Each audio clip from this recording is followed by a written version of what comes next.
നമുക്ക് താമര നടണം. താമര നടുന്നതിന് മുന്നായിട്ട് വിത്തുകൾ മുളപ്പിക്കുന്ന രീതിൻ്റെ പുറകിലുണ്ട്. വിത്തിൻ്റെ കുഴിയുള്ള ഭാഗത്തെ പുറന്തോട് ഒഴിച്ച് ഗ്ലാസ് വെള്ളത്തിലിട്ട് വെക്കുക. ദിവസവും വെള്ളം മാറ്റിക്കൊടുത്ത് പരിചരിക്കുക.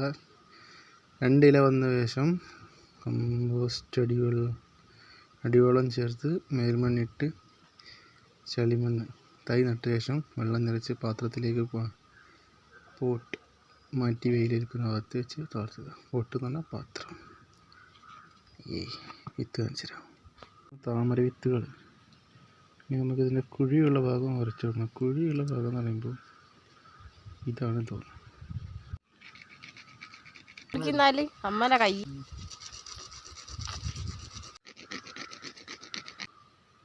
നമ്മൾ അങ്ങനെ താമര വിത്തുകൾ മൊത്തം എഴുതി കഴിക്കുന്നത്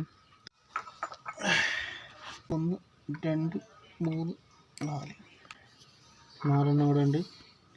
വെയിൽ കൊള്ളുന്ന ഭാഗത്ത് വെക്കാനാണ് അതിൽ കാണുന്നത്. വെയിൽ കൊള്ളുന്ന സ്ഥലത്ത് വെച്ചിട്ടുണ്ട്.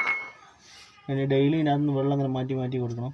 2 ഇല വന്നതിന് ശേഷം വിത്ത് മുളച്ച് 2 ഇല വന്നതിന് ശേഷം ചളി സാധനങ്ങളൊക്കെ നിറച്ച് ഇതിനെ മാറ്റണം. അപ്പോൾ ഓക്കെ.